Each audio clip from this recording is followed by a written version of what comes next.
The following is a production of DallasCowboys.com and the Dallas Cowboys Football Club. How about them Cowboys? Yeah! Go Cowboys! Let's go, baby! Are you ready for a break? Yes, Are you ready for a break? absolutely. Ready for a break? Yeah, and so much for that. It's time for The Break on DallasCowboys.com We were on a break! with Ambar Garcia, Brian Broaddus, Patrick Walker, and Derek Eagleton. It is Thursday, December 14th, 2023, season 19, episode number 88. Welcome to the latest edition of The Break. We are live from the SWBC Mortgage Studios at the Star, and today we're going to be talking a little more about Cowboys versus Bills. Today we'll get into the Buffalo defense versus the Cowboys offense. Depending on how the show goes, we might have time to talk a little bit about playoffs. We might get into that here at some point. What all has to happen for Dallas you want to do clinch. that? Maybe, and really the big question I'm going to have for you guys, and we're going to talk about either today or tomorrow, is the question, is Philadelphia broken? Because I think that's going to be interesting this weekend. They got an interesting matchup where we're about to see if they really are broken with Seattle, or is it just they had two tough games against two better teams, and that's what we're seeing. But we'll talk about that maybe a little bit later in the show. Let's start first. I want to talk a little bit about some injuries. Malik Hooker did not practice yesterday with an ankle injury. There were lots of people that were listed on the injury report, but that's the one that stood out to me. What do we know about Malik and his ankle? Asked around about it. Doesn't seem to be any concern with it. Sounds like it was a rest day for Malik Hooker, just as it was for all others. However, his was, in fact, injury-related, so you couldn't list it as NIR on the injury report. So we'll see if that holds true today when full practice. NIR, not injury-related. Just so everybody knows, yeah. We'll see if that holds true today with a full practice being undergone by all these guys, and these guys should be returning. So if at 3 p.m., when the injury report pops up for Thursday, if Malik Hooker is still there and DNP, I mean, if he's limited, it still goes to rest and kind of making sure he's ready for Sunday. But if he's DNP again, then it would raise an eyebrow. But it doesn't seem like a lot of concern right now. If they ever didn't have a game if they ever had a game where Malik Hooker couldn't play, is it Wanye Thomas the guy that would step in? Who would step in as that free safety? The guy that has the best range, best coverability, you probably put him on the back end. I think that would be the best plan of attack. That way you can keep Wilson and then Curse and those guys down low where they play better. So, I think Thomas is a guy that I'd never shy away from putting him in coverage. Yeah. He's super competitive. He's got some corner skills to his game. You would have to see if how he sees the field and stuff like that. You don't ever want to get trapped back there, going the wrong direction or making the wrong read. But, man, the guy's, he plays as your personal protector on the punt team. Mm-hmm. So the aptitude, the smarts, all those things are probably lined up for you right there. Yeah, well, he's great. That's who I would drop back there. I mean, he's got all the physical abilities, the quickness, the football IQ, the tackling ability, and willingness to tackle. Mm-hmm. Obviously, what you'd be losing there over Malik Hooker is you'd have to wonder how more easily deceived he would be, Wanye, from a guy like Josh Allen and, a veteran offensive coordinator. But as far as skill set and football IQ concerned, Wanye is there. Yeah, it does concern you a little bit, Brian. Yesterday you mentioned this offense. They'll try to fool you. So, they will. So you get a little less experience, then that could put you in a compromised position in some instances. Yeah. All right, let's talk about a few guys from the Buffalo team. There are 4 guys that were on their injury report that popped out to me, and I really want to get an idea of, obviously we're not there, so we don't know the extent of these injuries, but certainly from the standpoint of what it would mean if they don't have these 4 players. Let's see what you think, Brian. Defensive end A.J. Epinesa, huge rib injury. Huge. Yeah, that would be a big problem because what's happened is Von Miller's playing less and less for them, and so now you got Greg Rousseau, Ed Oliver, Epinesa, and the way that he's playing. And he tried to play in the game. He got his ribs hurt in the Kansas City game. Tried to come back into the game, and then you didn't see him anymore the rest of the way. Mm-hmm. That one sounds like in the podcast I did with the Buffalo guys and talking to some people outside of Buffalo, that would be a big, big loss for them. How about safety Micah Hyde with a neck stinger? Yeah, Micah Hyde's been dealing with this now. He had surgery on his neck in September of last year, and it caused him to miss the whole season. It's happened to him twice. It's very similar to what Leighton Vander Esch deals with. And so, that's something that if he doesn't play in this game, then that his replacement in that particular situation would be, who did I have down here that they had? Who did they move? I'll get to it on my notes here. Okay. But yeah, it's one of those things that it's Taylor Rapp, the veteran Taylor Rapp. He used to be at the Rams, and so Rapp would take his spot, but that would be a significant loss for him as well. How about cornerback Taron Johnson with ankle? Yeah, Taron Johnson that's their nickel, and so but I've got a plan for how to attack Taron Johnson in this game. I think Even if he's playing, I think this is a guy that has problems with speed. And to me, now the matchup turns into how do you get Brandon Cooks in the slot more to have to deal with somebody that's dealing with an ankle but also struggles with guys that can really, really run. So that, to me, was a matchup that I was looking at right there. And then tight end Dalton Kincaid, rookie. That's a big play for them, too. They've got the two tight ends. Him and Dawson Knox are two really good players. And that with Kincaid, it's down the field. We mentioned, how would you deal with – I feel like that they're okay dealing with the Buffalo receivers. We'll see with Diggs and how they play him. These tight ends, though, are really capable players. I wouldn't call them great blockers, but I would call them those guys that try and create mismatches with athletic ability. They are very reliable catching the football. They have a huge catch radius for both guys. So that would be not having Kincaid would be significant for them. All right, so let's jump in. Let's talk about this Buffalo defense versus the Cowboys offense. I'll start with a big picture question. If you had to define one player on that defense that you would say should be the most concerning for Dallas, who would that player be? I'm going to go with Leonard Floyd. I think Leonard Floyd can be a game wrecker, and the Cowboys are familiar with him from having played him frequently over the course of his career. But when you talk about somebody who's coming in with 9.5 sacks, he's the heartbeat of that pass rush with the Buffalo Bills. And yes, Von Miller contributes in a major way as well. So does Epinesa. I mean, they have contributors up there, but it feels like it goes as Leonard Floyd goes. So if you can figure out a way, or not necessarily figure out a way, but if you can win your matchup against Leonard Floyd on that offensive line, then that's going to give you a huge leg up to helping to neutralize the pass rush. And then from there, you can try to attack that secondary.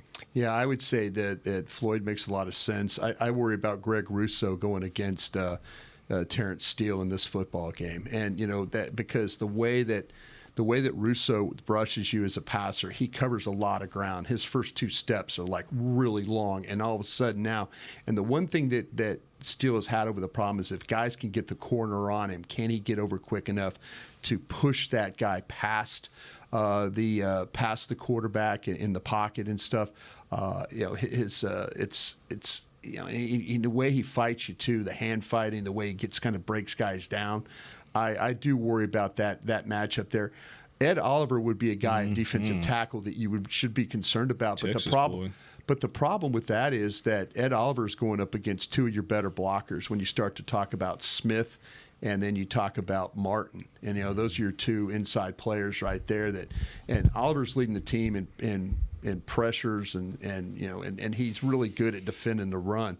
Coming out of Houston, he was an undersized guy that was worried about how light he was, but he plays that 3 technique, under tackle, outside shoulder of the guard, and then he works his way up the field. But I feel like the Cowboys match up pretty well dealing with him with the 2 guards, Russo, and then as you mentioned, Floyd. That's a little bit different story, especially if they find ways to get him over on Steele. Even though Steele's playing pretty well, though, there's always that you worry about those other moments.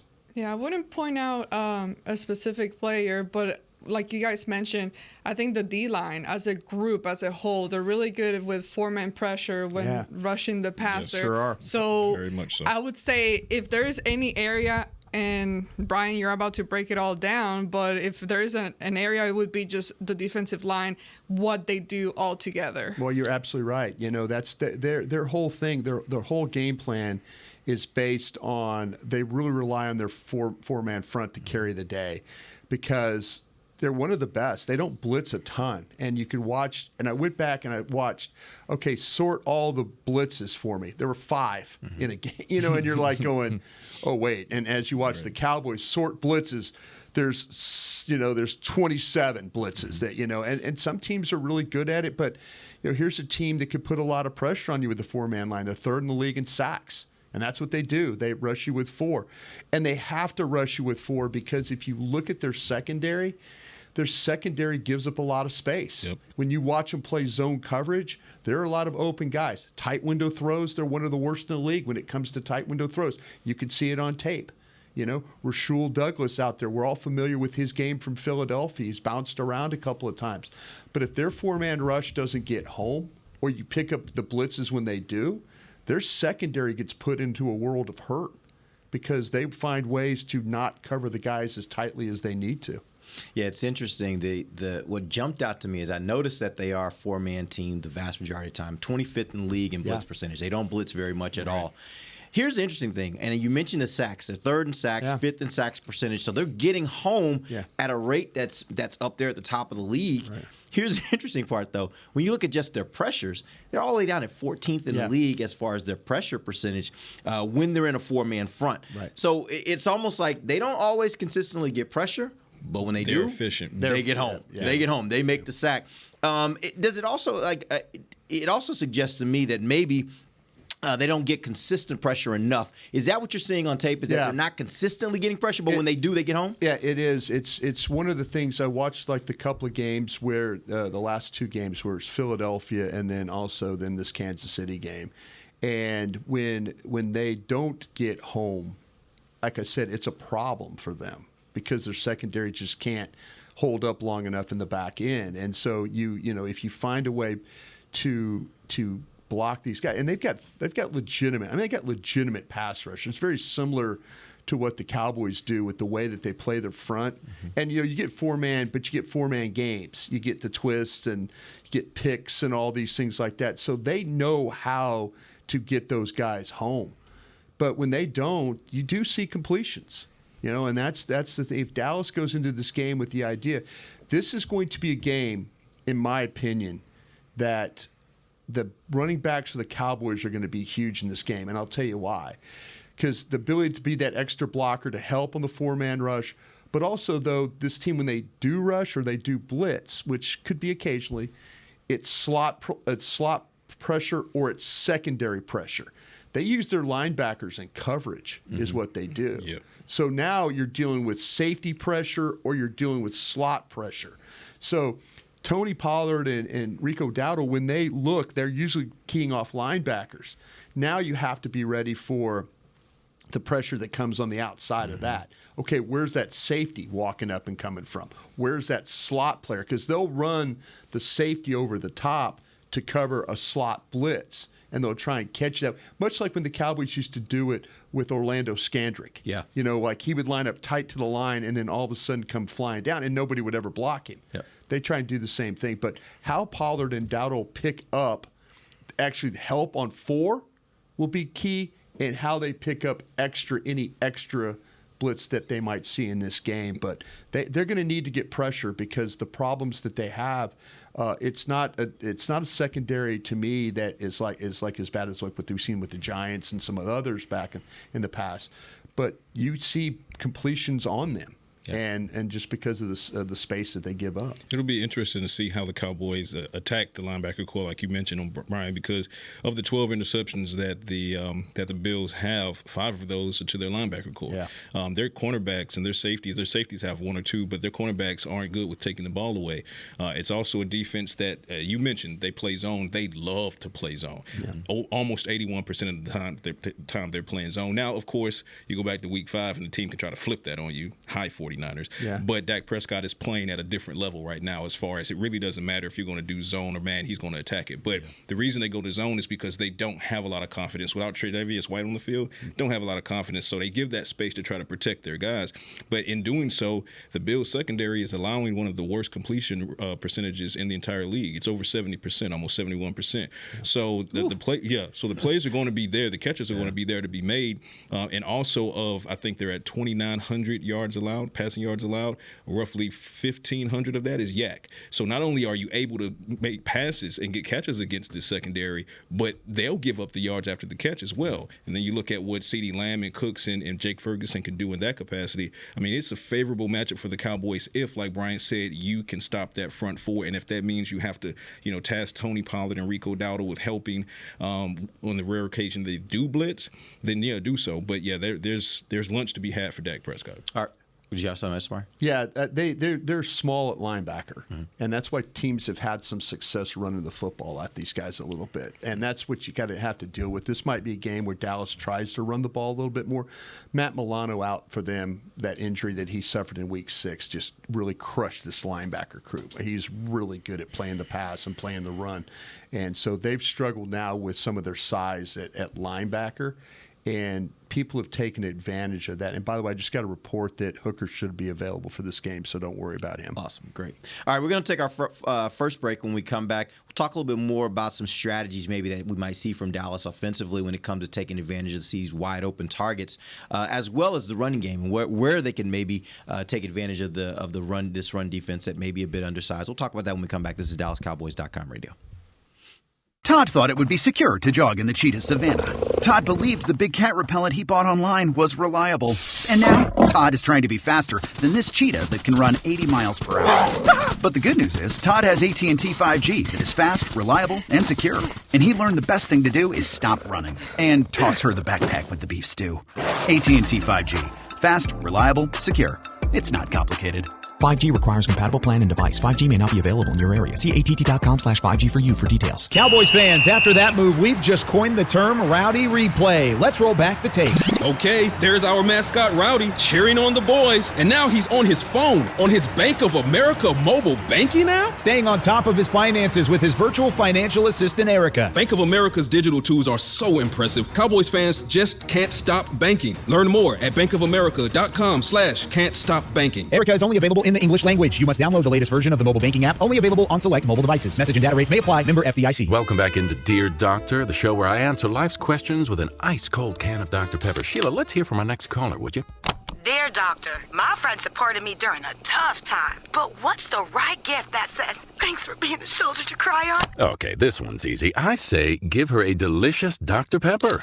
Nothing says, thanks, girl, better than a one-of-a-kind soda. Yes, any Dr. Pepper flavor will do. Now, just a reminder that I don't need to be a real doctor to know that Dr. Pepper is the one you deserve. They say champions are remembered, but legends are never forgotten. United Ag and Turf offers a winning lineup of John Deere equipment built to tackle any challenge on and off the field. Legendary John Deere tractors, combines, residential mowers, commercial mowers, compact construction equipment, Gator utility vehicles, and a full line of golf and sports turf equipment. United Ag and Turf, the official Ag and Turf equipment supplier of the Dallas Cowboys. Visit UnitedAgAndTurf.com to find a location near you.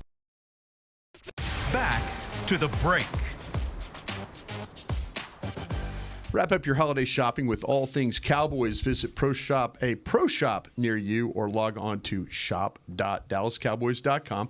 A Fanatics experience to score exclusive deals in stores and online and grab the best gifts in the game. Welcome back to the second segment of the break. We're live from SWBC Mortgage Studios at the Star. The segment brought to you by blockchain.com.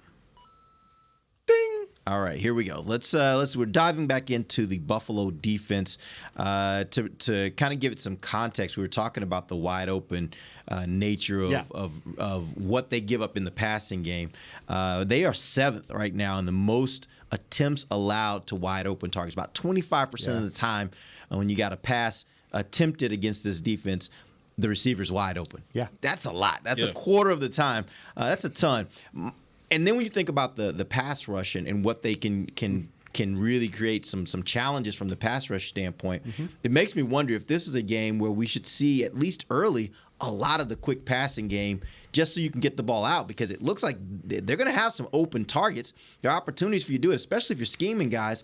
My question is the quick passing game what we should expect to see much more than just their kind of the deep ball as much this game? Yeah, I would say so. I think that you want to, to me, they don't have the quality at corner that most teams have. And I mentioned Rasul Douglas, Christian Benford. He's a guy that's a second-year player, and he's kind of feeling his way right now. They really just don't have that. They don't have anybody that can really shut anybody down. I mentioned about Tyrion Johnson, though. With the nickel, he's struggled at times. So they just don't have that one guy that can walk over there and take your best guy. And so, yeah, anything to alleviate just any type of pressure, holding the ball against these guys, I think is a terrible idea. Just because eventually these guys, one of their three guys is going to win. That's just the way they're able to rush the passer. But somehow we've talked about this before. If you could block the front, they blocked the front in Philadelphia. And what happened? You have passing game involved. So if you can handle pass rush with your players, then your receivers are much better than what these secondary guys are. So anything quick, or maybe even really normal passing game, because if they're going to play a ton of zone on you, I mean, every time I looked up and was watching them, there was just so much space. So when the ball gets out, the things that affect is like I say, their pass rush can't affect you. Control that, though. You can make some plays against these guys. You've heard me say that before. When you talk about the pass rush, just to give people a perspective, this front four, would you say it is comparable to San Francisco? Would you say it's more like Philadelphia? Which one? It's more like Philadelphia. Okay. But more like Philadelphia. Well, different than like Philadelphia with the edge. Yeah. Different from the inside players because Ed Oliver can rush from the inside. I don't think Philadelphia. I mean, Fletcher Cox, and they got those big body guys, and they just push the front. Yeah. Ed Oliver's got some wiggle to his game. He's got some quick, maybe much like what we've seen, like when the Rams with Aaron Donald, that kind of when you have that quick three technique guy. So that's kind of where you're at with this team because they've got a legitimate defensive tackle that can rush, and they've got two legitimate edges that can rush. So now you've got three guys that are involved. The other guy for them is more of a push guy. But, when you play Philadelphia, it's really two guys and big bodies trying to push in the middle. There have been games here in the last, we look at the first 5 games of the season and then the post after that and how Dak's been playing. There have been some games where Dak has been on this stretch where he's playing phenomenal football, where he's been under pressure and still been able to make it work. So my question becomes is this really a problem for Dallas? Because it seems like Dak is being able to operate even when he's under pressure. Although the offensive line has played pretty well in most of these weeks, even when he's under pressure, Dak still has a way of making plays. Playing a lot better with his feet, and he understands where when things do break down, just immediately take off and run. Don't try and hold the ball and and make a play. Just take off running and play for the next down. Get your 6, 7, 8, 10 yards, whatever you're going to get down and go for it. So, that to me, that's Dak is dealing with pressure just fine. Like I said, hopefully the pressure isn't to the point where it happens quick and now they're on him. That kind of thing. That's what I would worry about right in this game. I said like you said, Derek. I said get the ball out quick, get your guys in rhythm. Lamb, Cooks, Jake, whomever else, Turpin, Michael Gallup, get those guys out and get them running early. Put the secondary on their heels, kind of help neutralize the pass rush, frustrate those front four pretty early. And when you look at a guy and we talk about uncommon opponent, but then you look at the roster and see who are common opponents within the roster. Rasul Douglas, he's one from the time he spent with Philadelphia. He was there from 2017 through 2019. 7 times he's played against Dak Prescott. He's been awful. Yeah, he's had, in those 7 games, that's why I mentioned him. 1 interception, 1 pass breakup. That's it, in 7 outings. So if you're Dak Prescott, you got to be licking your chops to say, okay, well, when we move CeeDee Lamb to the slot, that's Rasul Douglas, we're eating. Cooks in the slot, Turpin in the slot, we're eating. So in that type of situation, it's all the more reason for you to drop back, get the ball out quickly. And then, the big plays are going to develop themselves. You just have to establish the rhythm early, especially in a hostile environment like Orchard Park. You mentioned that the running game has had some challenges, particularly because these linebackers are a little undersized. Is there a particular area of the defense where you've noticed they're most vulnerable, to the outside, to the inside? Yeah. Like where have teams had a lot of success running the ball? Dallas has done a good job, and they've tried to run the ball in a lot of different ways now. They're not just, it's not outside zone stuff all the time. They've done the crack toss stuff. They've done just toss. They've run the jet sweeps. those plays are all going to be good, in my opinion. To me, I would try and do things that are misdirection plays. The Cowboys ran a double screen the other day, which, tells me they're trying to affect to get guys to move, to get guys out of the way. This linebacking crew, they're small and they want to run. They don't want to play toe-to-toe with you, because if they play toe-to-toe, they get swallowed up. So to me, if anything is how quickly you can secure down guys and then get guys up on the second level and affect them, because Philadelphia was able to do that a couple of different times. Kansas City was able to do that a couple of different times. You get them going one way with the read, and then all of a sudden you get them to commit, and now the ball's coming back the other way. So Dallas, we've seen Dallas with their ability to play that way in the running game, to be able to affect the linebackers with flow, getting like the motions, quick motions to get the linebackers to step and then take the ball behind them. And that's the problem, that because when these guys get hooked up, they don't get off blocks very well at that linebacker, especially at second level. Yeah. Let's flip over and talk a little bit more about this Cowboys offense. They have had their 4 lowest point totals this season when they've been on the road. That would be 16 points at Arizona, 10 points at San Francisco, 20 points at the Chargers, 23 points at Philadelphia. Typically, I'm one that doesn't believe home versus road is really a big deal, but you look at stuff like that and you look at how they're scoring at home, and there's something there. Have you guys been able to identify anything you can point to where you say this may be the reason why Dallas is so much more effective at home offensively than what they are on the road? Better opponents. I mean, if you're in all honesty, in all honesty, 49ers, right? I mean, Philadelphia. But the difference. Let me ask you that. So then, if you do that, then what's the difference between Philadelphia on the road versus Philadelphia at home? Because there's a big difference in how well Dallas played at home against Philadelphia than maybe how they played. I think Dallas at home is impossible to deal with. I just do. I think the conditions. And I'm going to be honest. I mean, the field, the conditions, the things that they deal with, they find a better rhythm playing offense. Yeah. And maybe what happens too is you get on the road and now you're dealing with crowd noise, and now you're dealing with trying to communicate, and not everything gets taken care of, like it needs to be. But against Arizona, they were bad in the red zone.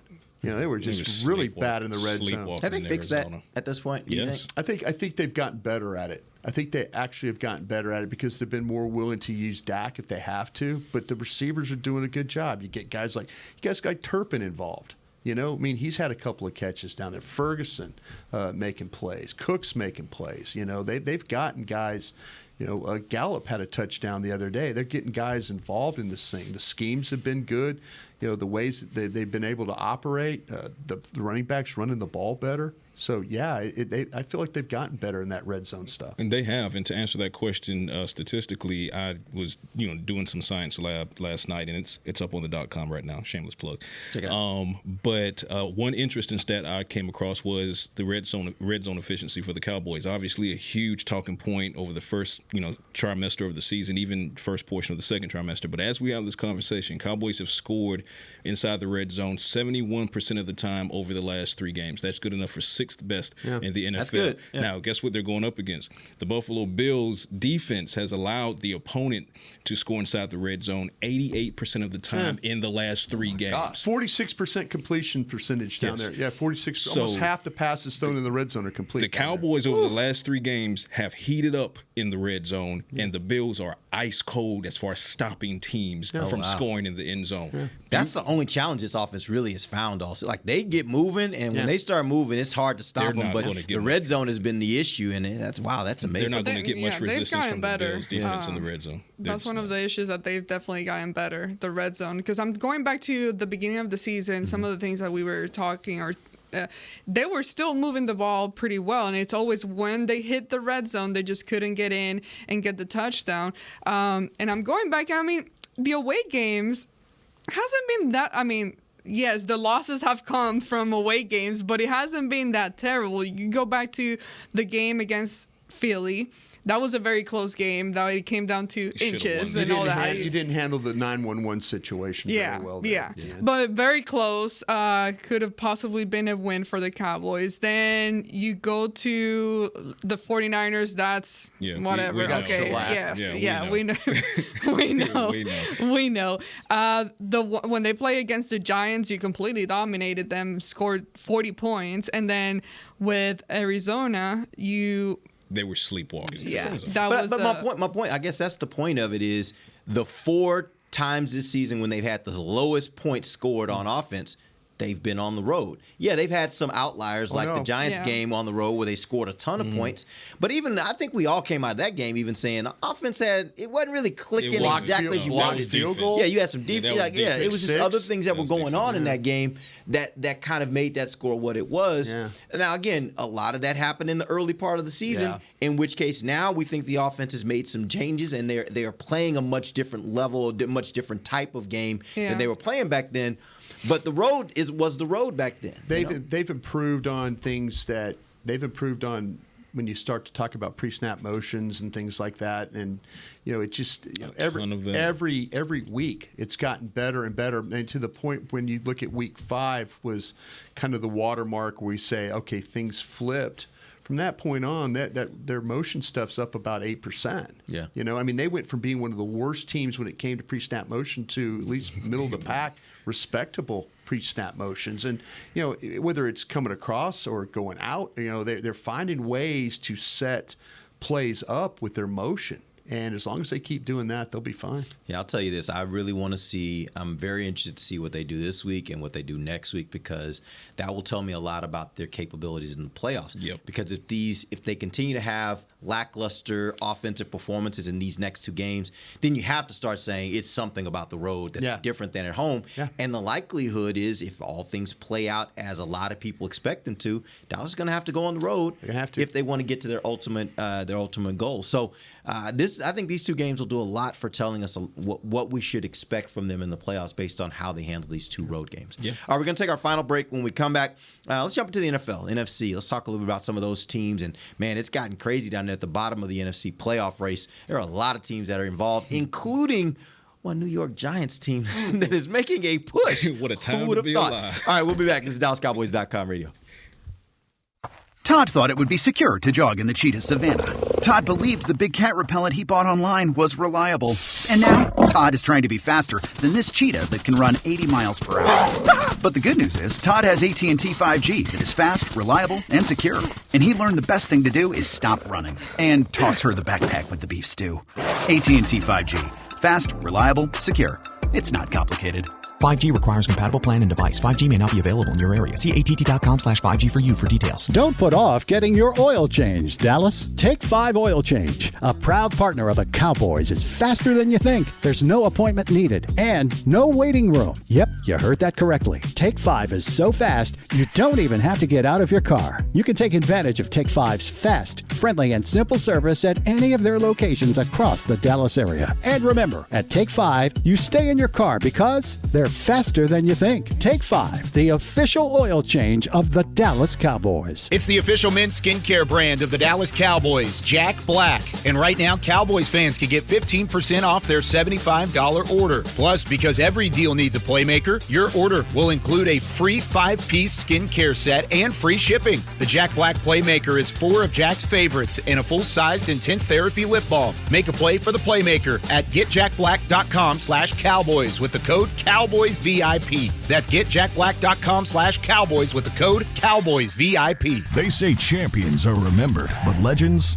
are never forgotten. United Ag and Turf offers a winning lineup of John Deere equipment built to tackle any challenge on and off the field. Legendary John Deere tractors, combines, residential mowers, commercial mowers, compact construction equipment, Gator utility vehicles, and a full line of golf and sports turf equipment. United Ag and Turf, the official Ag and Turf equipment supplier of the Dallas Cowboys. Visit UnitedAgAndTurf.com to find a location near you.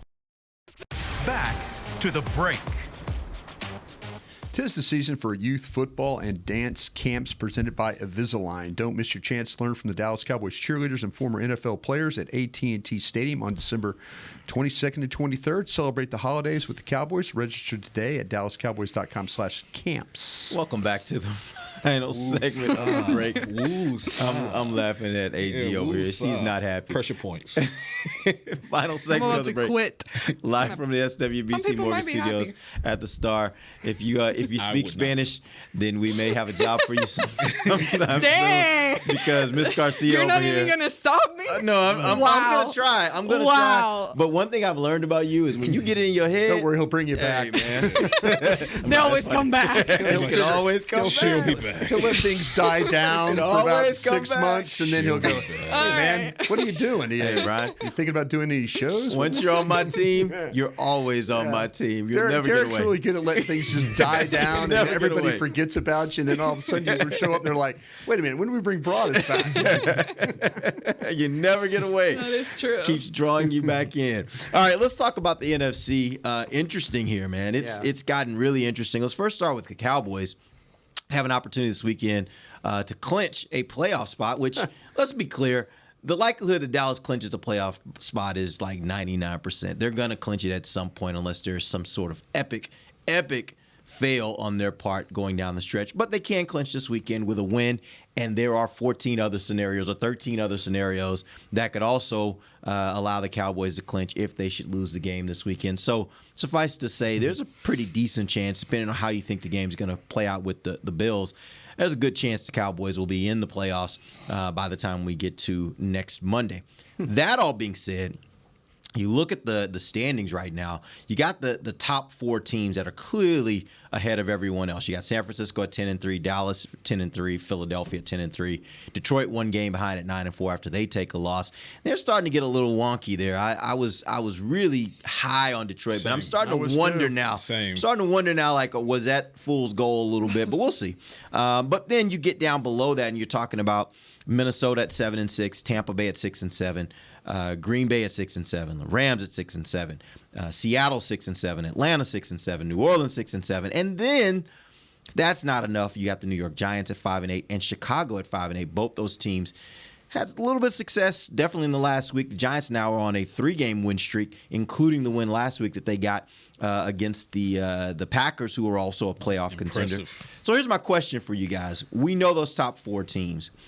Who are going to be the other 3 teams? If you have to name 3 other teams that'll make the playoffs in the NFC out of Minnesota, Tampa Bay, Green Bay, the Rams, Seattle, Atlanta, New Orleans, New York, Giants, and Chicago, who are your 3? And that's a lot.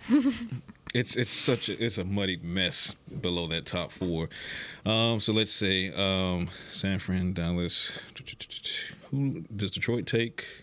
The NFC North? Yeah, I think Detroit. Yeah, I don't see anybody going to get them. And then number 4, let's just label that NFC South because ain't no telling. Right. Philadelphia. Give me the Rams. Give me the Rams in there. The Rams to me are the team that they've got their quarterback is. I mean, they were at the Baltimore last week, and they should have won that game. Yep. They absolutely should have won that game. And I think that Baltimore's one of the best teams in the league. And for the Rams to go all the way across the country, play basically a 1 o'clock game over there, they showed up. That used to be roadkill for teams that did that. Go all the way across the country and play one of those. The Rams played physical against a physical team. I feel like I can't trust Seattle to beat Philadelphia. I want to believe that. But Seattle to me seems like they're – even though they get all that skill at wide receiver and all that, I don't know. I mean, they need to kind of figure things out on defense. Mm-hmm. But the Rams seem like the team, them and Green Bay. I know Green Bay had a bad loss against the Giants, but I kind of feel like that they're still in the mix with them. I thought they had a shot to kind of get themselves ahead of Minnesota. I don't trust Minnesota. Minnesota's looking at their quarterback situation every week, and they're drawing it out of a hat. You know, Josh. It's crazy that they've gone to this point after losing their quarterback. They're trying to hang in there, but there's no consistency there. The Rams are the team that you probably don't want to play. Yeah, you just don't want to play them because of how good Puka Nacua and Cooper Kupp. Cooper Kupp, the tight end, the quarterback. They Their got running back now. Kieran Williams. I'm kind of glad Dallas played the Rams earlier than later because that's a team I don't think you want to deal with. I think the Rams are the last team to get in. That's interesting because Philly's 5. I don't. You need the Rams to beat Minnesota. San Francisco at the end. Is what you need. Yeah, absolutely. I don't trust Minnesota. I could see Green Bay kind of bouncing back from a loss that they should not have suffered against the Giants. Giants are surging, so credit to the Giants and Tommy Cutlett's 3-game winning streak. I do like the Rams. I'm torn between Rams and Seahawks because, you got the Rams and they're playing good football, and McVay, he's got those guys rolling. And Seattle, contrarily, they're stumbling right now, and that includes allowing 41 points. But, it's to one of the highest scoring, if not right now, the highest scoring offense in the league, so take that for what it's worth. I like that Seattle was competitive with Drew Lock in Santa Clara against San Francisco for the majority of that game. That tells me they're not quitting. So if they do get Geno Smith back, we've seen that Geno Smith in that offense with his quick release, they can put up some points. So I believe that versus a Philadelphia secondary that has to visit Seattle, talk about home field advantage, 12th man advantage, and Geno going cross country. Right, cross country trip. Geno and that arsenal. We're trying to talk ourselves into this, Brian. We're trying to talk ourselves into this. Geno in that arsenal. What you guys are trying to do. Geno in that arsenal against the secondary in Philadelphia, that's basically toast. I think we can all admit that secondary's toast. So I do like Seattle in this game against Philadelphia. I'm not saying it'll be a blowout, but I like them more than I trust a team like Minnesota. Hell, more than I trust a team like Green Bay right now. I do like the Rams, though. I think the Rams are dangerous. Seattle's perfect for Philadelphia. Seattle's perfect for Little Philadelphia. Bird on bird crime. Philadelphia's won 10 games where the team at the end just gives it away. Yeah, that's a good point. They've won all these games where all of a sudden, they should the shouldn't opponent, win, but they shouldn't win, but the opponent falls apart at the end. Yeah. What did Seattle do against Dallas? They fell apart at the end. Yep. That's what they're going to do. And so I appreciate you guys talking about them this way. But I think the next 2 weeks, you look at the Rams, they've got the Commanders at home and they got the Saints at home. Mm-hmm. They're about to be 8-7 with the Giants. They go to the Giants and then at San Francisco. That San Francisco game might be important to them. And maybe it'll help you. Yeah. Maybe it'll help you. Yeah. Because it'll be important to them to make sure that they get into this thing. And you got to also remember, division is still going to be hard. Yeah. Division's always hard. Well, so you got to hope you don't go lose at the Commanders. That's and my point is, if you got the Rams playing their best football toward the end of the season, which I've been saying this for a few weeks, the reason why I like the Rams is because they're a veteran team. A lot of these guys were in the Super Bowl a few years ago. Yeah. Like, this is a veteran team. They know what they're doing. They have a really good coach. They got really good schemes. I think that you look at it from that standpoint. If they get on a roll, they become very scary. Yep. For a lot of teams, everybody in the NFC has to be worried. Like, I don't necessarily want to match up with that team if they're playing their best football at the end of the season. So, I think the Rams are the team the team out of all these teams that actually could get in the playoffs and cause make problems. Some noise. Yeah, that's like a 6-7 seed that could go and beat one of those 2 or 3s. Absolutely, because of the way they play. I'm talking myself into that again. but no, seriously. I mean, they had the Ravens on the ropes. Yeah, they had that game over, and that'd been 4 straight after the bye with the Commanders and the Saints on the horizon. You're looking at a 5-game heater right there. Yep. Yep. So. Is Philly broken? Amber hopes so. I don't think they're broken. Right. I mean, they still have all those talented players in there. I think they're still hurting from that beatdown against the 49ers. But I'm rooting for the Giants right now. You talk about the perfect time and crazy time for them to start winning some games, and it hasn't been anything extravaganza. It hasn't been like that, but it's crazy because they're about to face the Eagles pretty soon, twice to end the year, and maybe gives them some troubles. But I don't think Phillies it's broke. They're just hurting. I would trade schedules with them right now. Oh, absolutely. They definitely got the lighter end of the schedule. Absolutely. Well, no doubt about it. They went through that run. They went through that run where they beat Miami, they beat Buffalo. I mean, they're 10-3 with.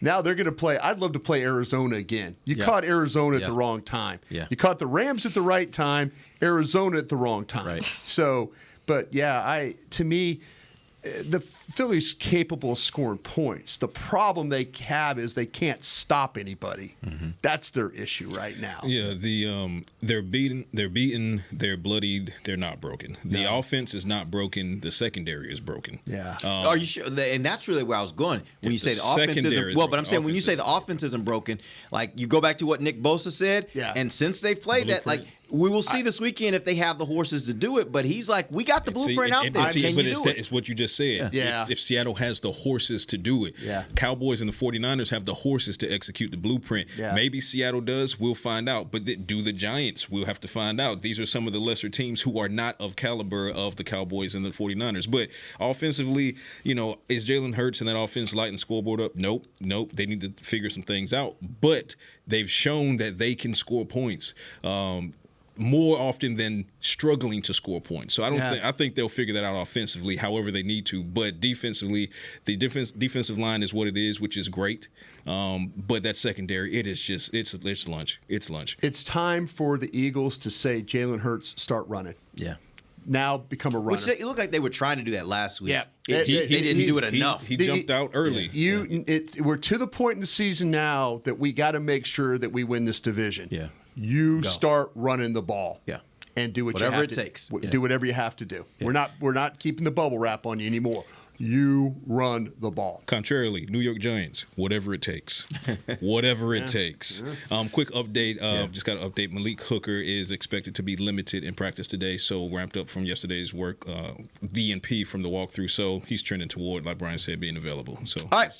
That's a wrap. We'll be back tomorrow. We'll wrap this thing up, let you know what we think is going to happen this weekend. For Patrick Walker, Brian Broaddus, and Amber Garcia, I'm Derek Yields, and this has been The Break, live on DallasCowboys.com radio. This has been a production of DallasCowboys.com and the Dallas Cowboys Football Club. How about this, Cowboys? Yeah!